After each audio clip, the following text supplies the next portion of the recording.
আসসালামু আলাইকুম, কেমন আছেন সবাই? আজকের ভিডিওতে আমরা কথা বলবো দেশি মুরগি থেকে কিভাবে ডিম বাচ্চা পাওয়া যায়। দেশি মুরগি পালন শুধু গ্রামীণ জীবিকার জন্য নয়, আপনি যদি সঠিক কৌশল জানেন তাহলে এটি হতে পারে আয়ের অন্যতম উৎস। পুরো ভিডিওটি মনোযোগ দিয়ে দেখুন, কারণ আমরা একদম শুরু থেকে শেষ পর্যন্ত সব গুরুত্বপূর্ণ পয়েন্ট নিয়ে আলোচনা করব আজ। দেশি মুরগি আমাদের নিজস্ব জাতের গর্ব। এরা কম খাবার খেয়ে ভালো মানের ডিম দেয়। এদের মাংস এবং ডিমের চাহিদা বাজারে বেশি। তাছাড়া দেশি মুরগির রোগ প্রতিরোধ ক্ষমতা অত্যন্ত ভালো। এই কারণে দেশি মুরগি পালনে ঝুঁকি কম। কিন্তু দেশি মুরগি পালন করলে শুধু সফল হওয়া যায় না, সঠিক যত্ন, খাবার এবং পরিবেশ নিশ্চিত করতে হয় এবং অনেক বড় খোলা জায়গা থাকা প্রয়োজন যা মুরগি হাঁটাচলা করতে পারে। তাহলে বেশি ডিম বাচ্চা উৎপাদন সম্ভব। দেশি মুরগি থেকে বেশি ডিম পাওয়ার জন্য কিছু বিষয় গুরুত্বপূর্ণ। আপনাদের মুরগির খাদ্য তালিকায় পর্যাপ্ত প্রোটিন, ভিটামিন এবং মিনারেলস থাকতে হবে। ধান, গম, ভুট্টা, শাকসবজি এবং সামান্য মাছের গুঁড়ো মিশিয়ে দিন। এছাড়া মাছি থেকে খাদ্য উৎপাদন করা যায়, যেমন আপনি মাছি পুষে তাদের লার্ভা মুরগিকে খাওয়াতে পারেন। এতে করে প্রোটিনের চাহিদা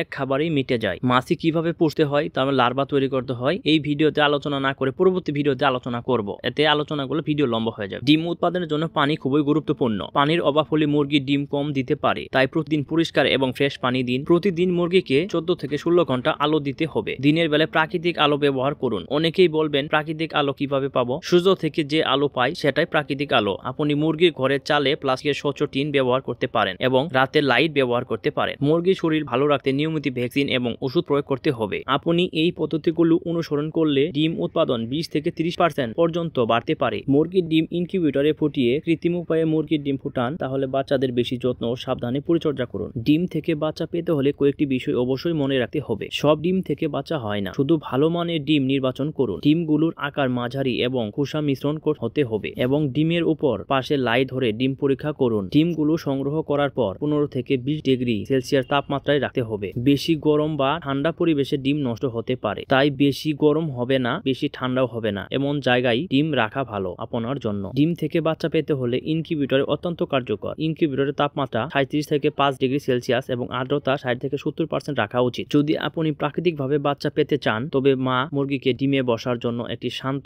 ও নিরাপদ পরিবেশ দিন, আর একটু উঁচু জায়গায় ডিম দিয়ে মা মুরগিকে বসিয়ে দিন। মুরগি পালনের গুরুত্বপূর্ণ বিষয় হলো পরিচ্ছন্নতা। যদি খামার অপরিষ্কার থাকে তবে রোগ দ্রুত ছড়িয়ে পড়তে পারে। সাবধানে খাবার দিন। প্রতিদিন খাঁচা পরিষ্কার করুন এবং ময়লা ও আবর্জনা সরিয়ে ফেলুন। ডিম সংগ্রহের পাত্র এবং খাবার রাখার জায়গা নিয়মিত পরিষ্কার রাখুন। মুরগিকে নির্দিষ্ট সময়ে ভ্যাকসিন দিন এবং প্রয়োজনে একজন পশু চিকিৎসকের সঙ্গে যোগাযোগ রাখুন। এভাবে খামার পরিষ্কার রাখলে মুরগির রোগ ঝুঁকি কমবে এবং ডিম বাচ্চা উৎপাদন বাড়বে। মুরগি পালনের মাধ্যমে আয় বাড়ানোর জন্য কৌশল অনুসরণ করতে হবে। ডিম এবং মাংসের বাজার সম্পর্কে ধারণা রাখুন। গ্রাহকের চাহিদা অনুযায়ী পরিকল্পনা করুন। ডিজিটাল মার্কেটিংয়ের মাধ্যমে আপনার খামারের ডিম বা মুরগি অনলাইনে বিক্রির জন্য প্রচারণা চালান, কারণ আমি একজন ডিজিটাল মার্কেটার। আমার সাথে যোগাযোগ করতে পারেন। শুধু ডিম বিক্রিতে সীমাবদ্ধ না থেকে মাংস এবং বাচ্চা বিক্রি করুন। বাজারে মুরগির মাংসের বেশ চাহিদা আছে। আজকের ভিডিওতে আমরা জানলাম কিভাবে দেশি মুরগি পালন করে বেশি ডিম ও বাচ্চা উৎপাদন করা যায়। আপনি যদি সঠিক নিয়মগুলো অনুসরণ করেন তাহলে খুব সহজেই ভালো আয় করতে পারবেন। ভিডিওটি ভালো লাগলে লাইক, শেয়ার এবং সাবস্ক্রাইব করতে ভুলবেন না। আপনার মতামত জানাতে কমেন্ট করুন। আরো কোনো বিষয় ভিডিও চান আমাকে জানাতে পারেন। আশা করি ভিডিওটা ভালো লাগবে। দেখা হবে পরের ভিডিওতে ইনশাআল্লাহ।